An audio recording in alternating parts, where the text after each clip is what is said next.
E aí, pessoas? Algum tempo atrás a gente trocou uma ideia sobre tipos de conhecimento, onde a gente conversou um pouquinho sobre o que seria o conhecimento popular, o conhecimento filosófico, teológico e científico. Na conclusão, a gente entende que para um sujeito que trabalha numa área como a nossa, da educação física, onde a gente precisa fazer com que o outro cumpra alguma prescrição que a gente faça, e para isso a gente precisa ter segurança naquilo que a gente está fazendo, o entendimento é que o conhecimento científico deve pautar todas as nossas ações. Acho que é isso. Então, o papo de hoje a gente vai falar um pouquinho sobre o conhecimento científico e como é que a gente pode melhorar e desenvolver essa nossa capacidade de, a partir dos dados que nos são ofertados, fazer essa transposição e colocar um sujeito para treinar com base naquilo que a gente acredita, ou pelo menos que a gente tem o mínimo de segurança para poder oferecer para essas pessoas. O conhecimento científico, diferente dos demais conhecimentos, ele parte de uma premissa básica, que é os dados, né, ou a conclusão dos dados serem oriundos a partir da pesquisa, que nada mais é do que uma organização que você fará com um método rigorosamente organizado, para que ao final você possa tirar as conclusões, tendo a certeza, pelo menos aquela certeza momentânea ou contextual, já que ela jamais será absoluta, de que aquilo que você conseguiu observar no teu experimento, sim, aconteceu da forma que aconteceu, porque o método científico foi capaz de te dar toda essa base de segurança, como eu já havia dito, ok? A partir do momento que um pesquisador ele mostra então os seus resultados, ele fará isso utilizando dos mecanismos que nós temos para tornar publicizados esses resultados. E aí nós estamos falando de livros, nós estamos falando de artigos científicos. Seriam basicamente as duas formas aí que nós teríamos de acesso, né, mais palpável desses resultados. Obviamente ele pode apresentar isso num evento científico, numa palestra, num congresso e tal, mas aí seria aquilo que você consegue ouvir do que ele está dizendo. E neste caso a gente precisaria de uma segurança maior destas conclusões, tendo de maneira palpável aquilo que ele tentou mostrar, ou tentou não, né? Aquilo que ele mostrou a partir das suas pesquisas. A diferença de livro e artigo, fundamentalmente, é que o livro ele pode ser produzido por qualquer editora, né? Então, na verdade, tem que haver por nossa parte, né, de consumidor desse tipo de produto, um cuidado bem criterioso ali de onde vem, quem é a editora, como é que essa editora monta uma banca de profissionais que avaliaram esse produto antes dele ser de fato publicado, para que você possa ter mais confiança. Então, basicamente, se você pega qualquer editora, ou hoje com as novas tecnologias, onde o sujeito pode montar esse livro a partir de qualquer, né, de qualquer tecnologia aí, e ele faz os seus e-books ou os livros, e ele pode também publicar.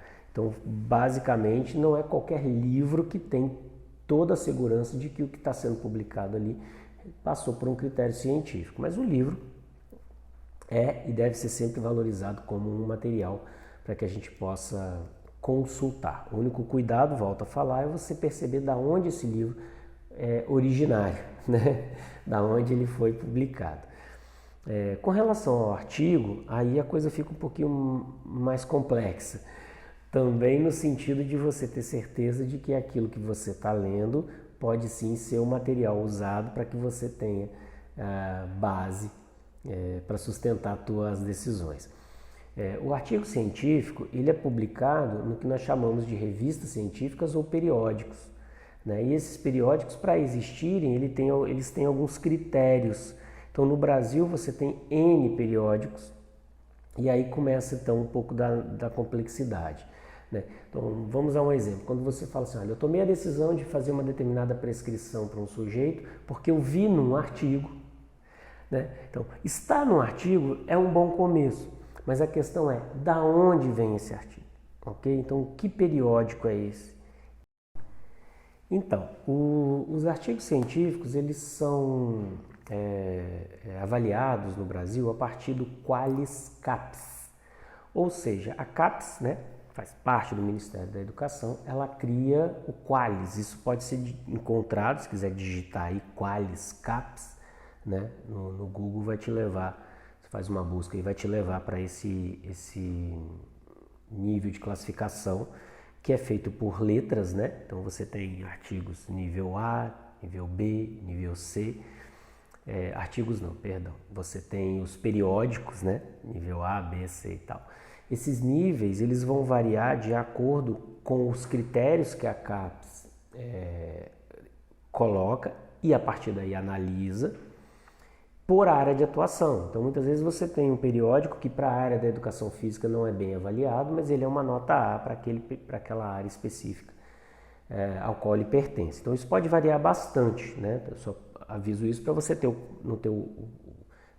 cuidado de não imaginar, por exemplo, que por ele fato dele não ser A para a tua área, ele é um periódico ruim. Então não é que ele é ruim, ele não atende aquele nível de qualidade para a sua área, porém pode estar atingindo para uma outra.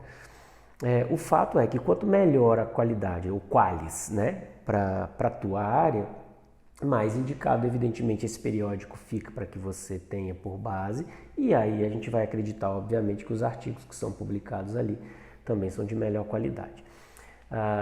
Porém, é um pouquinho mais complexo desse entendimento, porque a briga por publicação, né, ela é muito grande, então periódicos com mais qualidade têm, obviamente, um volume maior. Então, em alguns momentos, você tem o sujeito ou o grupo de pesquisadores com uma pesquisa extremamente boa, mas que ele não consegue espaço ali, ele acaba muitas vezes aceitando publicar num periódico de menor expressão.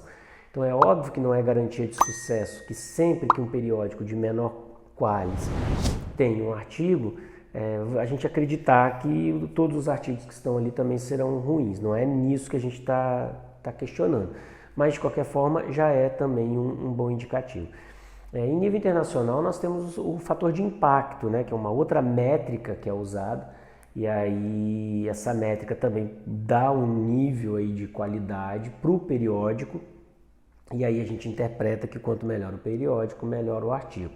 Obviamente isso não é 100%, como eu disse, certeza, eu posso ter algumas inversões, eu posso ter um mega periódico aí extremamente bem qualificado com alguma pesquisa porventura deixa a desejar, mas em geral, né, seguindo uma estatística, nós teríamos aí, obviamente, quanto melhor o periódico, melhor e mais garantido o sucesso aí do artigo que você usa como base.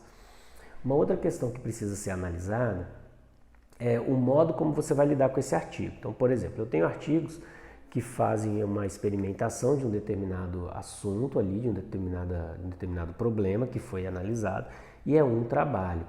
Uma condição básica para a pesquisa é que ela possa ser replicada, e alguns desses trabalhos eles vão sendo sistematicamente replicados. E aí, na medida que ele é novamente replicado, você pode ter conclusões diferentes.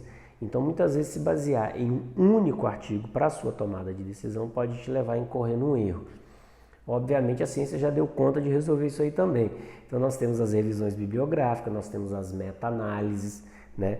Nós temos tipos de trabalhos científicos onde os pesquisadores se dedicam basicamente em reunir uma quantidade de artigos que pesquisaram os mesmos problemas e a partir daí as conclusões podem nos ajudar bastante, porque elas facilitam a nossa vida, ou seja, ao invés de você ler diversos artigos, em um único artigo você já tem ali a leitura de diversos e a análise feita por alguns pesquisadores. Então, são artigos muito bacanas de ler, os artigos que partem das revisões de literatura, né? São metodologias diferentes, por isso que nós temos nomes diferentes, né? Aquela revisão bibliográfica que você fez no teu TCC não tem muita coisa a ver com a meta-análise, que já é uma outra pegada, a gente pode falar em um outro momento.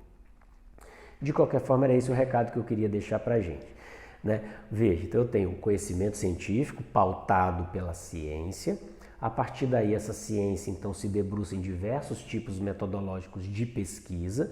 Essas pesquisas são feitas e apresentadas a partir dos artigos científicos, em alguns momentos são colocadas também em livros que vão se basear nesses conhecimentos que vão ficando mais solidificados e eles vão se tornando, então, um bom material para a gente fazer a leitura. Então, nós temos dois trabalhinhos aí. O primeiro é aceitar que o método, que o conhecimento científico é sim um grande balizador para que a gente tome nossas ações e, infelizmente, não vai ser tão simples assim. A partir dessa aceitação, você entender como que esses resultados de pesquisa são publicizados no meio acadêmico e a partir daí você precisa garimpar, você precisa escolher bem para que você tome a decisão sempre da melhor maneira possível. Valeu? Qualquer dúvida, deixa aí nos comentários que a gente continua essa conversa, seja ali digitando ou seja em outro vídeo para tentar resolver melhor essas questões. Valeu, um abraço, até a próxima.